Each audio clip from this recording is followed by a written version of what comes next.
Herbert W. Armstrong, The World Tomorrow program, production number 80C-01, taped on January 5th, produced on February 4th, 1980. Copyright by the Worldwide Church of God, 1980.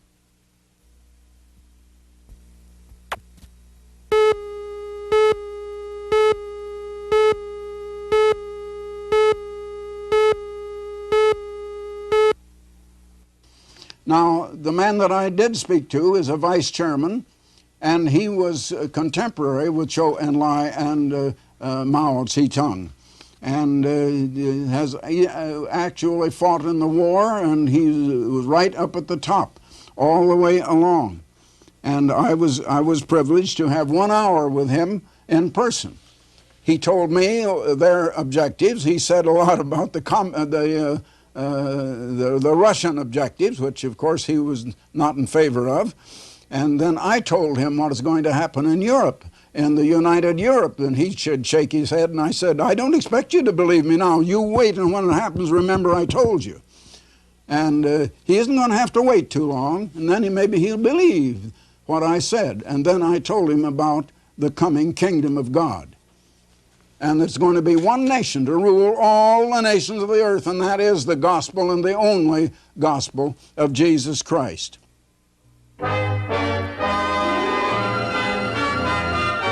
The World Tomorrow.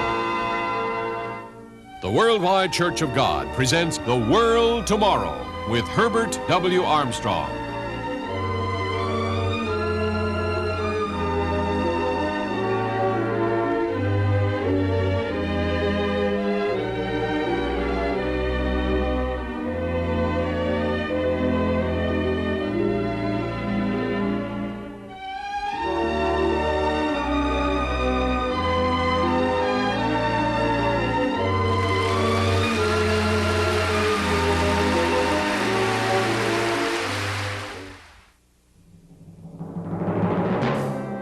A mysterious, slumbering giant is just now awakening to Western civilization.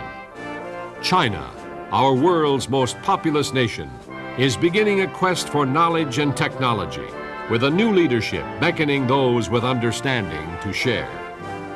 Herbert W. Armstrong, founder of the Ambassador International Cultural Foundation, an arm of the Worldwide Church of God, has formed relationships with dozens of kings, prime ministers, and other heads of state during the past decade. His renown as an ambassador without portfolio for world peace resulted in a governmental invitation for his most dramatic visit to date to ancient Peking, capital of the People's Republic of China. Upon his arrival, Mr. Armstrong and his entourage were transported to the Chinese State House, where they were provided hospitality for the remainder of their stay. The following evening, a banquet was convened in Mr. Armstrong's honor at the Peking Duck Restaurant. 400 people attended, including many top government officials and numerous educators from Chinese universities. Mr. Armstrong was warmly introduced to an expectant audience by Mr. Yamashita, a senior member of Japan's Diet. Addressing a predominantly communist audience, Herbert Armstrong announced God's soon coming intervention in world affairs. All of the troubles in this world have come from living the wrong way, having a wrong attitude toward ourselves, toward others, toward one another. And we're going to come to the time of world peace. We're going to have a utopia on earth. People will laugh when I say the word utopia. Why should it be impossible? Why should we not have it? All we have to do is live the way we ought to, and all of us are going to be doing that, and in our time, in this generation. Now, I have the pleasure to announce to you tonight, not to try to convince you, but to announce to you that what some of the leading scientists say is our only hope is going to happen, and that unseen hand is going to appear, and we are going to have world peace in our time. The following evening, the Great Hall of the People, China's official government building, was the site of another banquet.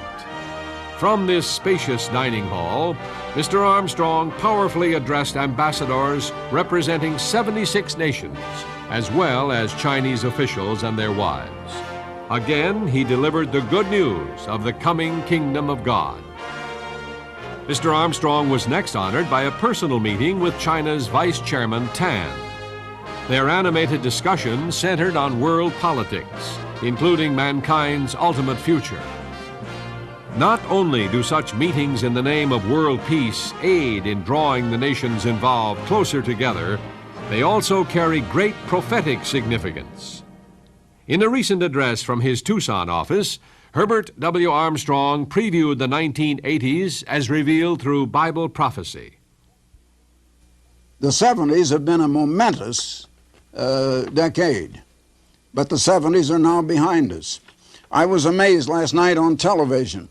I saw a group, a listing of the prominent people that were so well known. Many of them were celebrities from Hollywood and so on, but who had died during the decade of the 70s. And it's amazing. I didn't know that all of them were dead yet. But it makes you realize how many things can happen in a decade.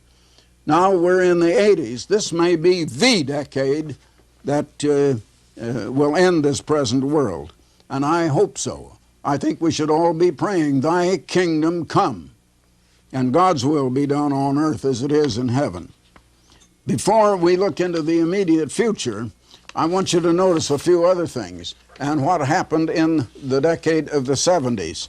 I'd like to have you notice now something back here in the 10th chapter of the book of Revelation. Now, verse 11, the last verse in the chapter.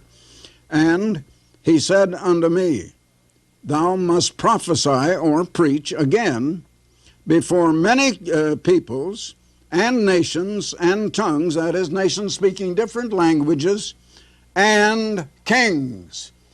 Now he was to go to kings. That hadn't been done before.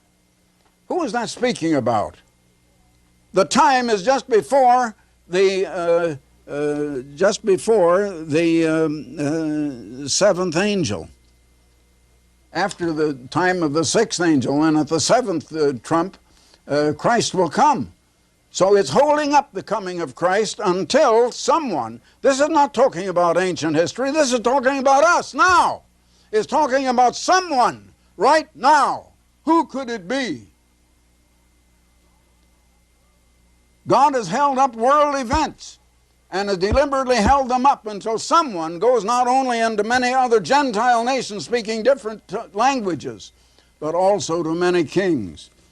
Brethren, let me tell you something. In the decade of the 70s, beginning in 1970, I have probably spoken to more kings, emperors, presidents, and prime ministers and heads of government than hardly any other man in the world. I'm quite sure I've spoken to more than Henry Kissinger did. And I have been invited. I have not just forced my way in, because you don't do that, you know. But I have been invited. Now, I was just recently invited by the heads of government of the largest nation on earth to visit China. And I was the first world leader from religion.